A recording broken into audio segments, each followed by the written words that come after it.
Well, veto in hand, David Cameron meets his fellow European leaders in Brussels tomorrow, insisting on a freeze in the new EU budget. The German Chancellor, Angela Merkel, warned today that a deal is unlikely this week.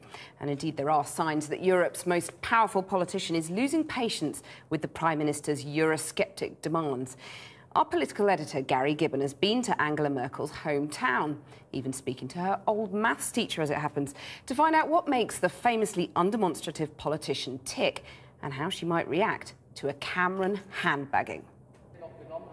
She's trying to save the euro while keeping the right side of German public opinion. And if that wasn't enough, Angela Merkel thinks she has another mighty crisis coming into view. A growing sense in Germany that Britain could leave the European Union and do it quite soon. People think that the UK might be close to leaving the European Union. That it is out there, and it is not something that goes down with a shock. North of Berlin, in the old East Germany where Angela Merkel grew up, they're road testing German cars and trucks. For 40 years, though, this site served a very different purpose. This used to be the longest military airstrip in Europe, a vitally important Soviet airbase packed with bombers targeting Western Europe. And just over there, the other side of those woods, the young Angela Merkel grew up in its shadow. Templin, a quiet town in a security state. But Angela Merkel was born in West Germany. Her father, a pastor, emigrated here with his young family when just about everyone wanted to go in the other direction. Angela Merkel's old maths teacher remembers a gifted mathematician, always methodical. The woman world leaders struggled to read, learnt to keep her thoughts to herself in a communist state. She plays her cards close to her chest. Is that the Angela Merkel you remember from school days? Ja, das kann man so sagen. Yes, you could say that. In order to make her way in East Germany, she took part in all the compulsory events at school, but never in the front row, rather holding back, always reserved, judging how far she could go in order to get her way. It was a totally ideologized society there. And if you have a look at Angela Merkel of these days, she's totally pragmatic and totally against every ideology. Angela Merkel's very much a product of the old East Germany that she grew up in. She has a much more Atlanticist outlook than many German leaders of the past, a much less romanticised view of the European project. But the pressure to keep the Eurozone afloat means that she finds herself pushing harder and deeper for European integration than they ever did. And she doesn't appreciate people getting in the way. President Hollande now knows what that feels like. You get shunted out of the way, not shouted at, when Angela Merkel's unhappy. David Cameron got a taster of this approach ahead of tomorrow's summit to agree the EU budget. It emerged that Chancellor Merkel's asked Brussels to see if a British veto on the budget could be simply ignored.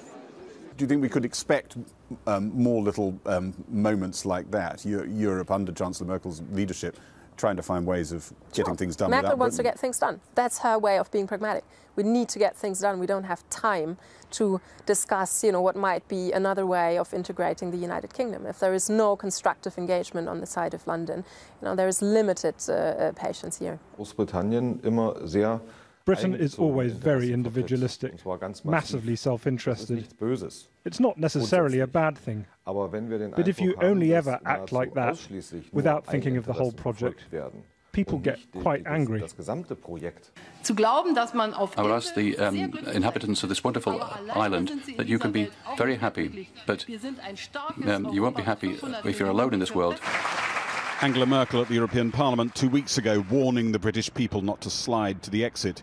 Her allies in Berlin say David Cameron's call for repatriation of powers from Europe is unachievable and will simply add to anti-European feeling in Britain. Europe is not a multiple choice event. We only to do Europe and to feel it like a cherry picking, that will not be very helpful. Here people will be baffled and say, well, you're on a different planet, really.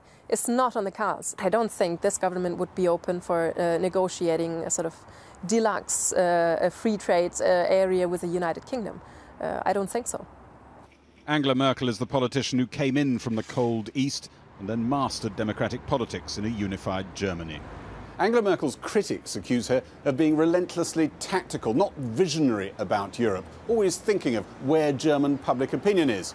Well, she certainly proved a good judge of that. The polls suggest that she will be re-elected in next autumn's general election and continue to be the predominant force in Europe that other leaders, including British leaders, have to deal with for years to come. You know Chancellor Merkel well. Surely if Britain just keeps pushing and demanding and being difficult, they'll push her too far. She will just turn around to Britain and say no more. She would never put it that way. She's the head of government. She would never phrase it like that. Not in public. The pragmatist from the East flips policy with ease. She became a European integrationist by accident, under pressure from the markets. Some around David Cameron think she could in time flip again and concede his demands. In Berlin, many insist it's gone beyond that. The details on closer union are blurry, but the direction is set. This week's summit in Brussels could be an indicator of who's got Angela Merkel right. Gary Gibbon, Channel 4 News, Berlin.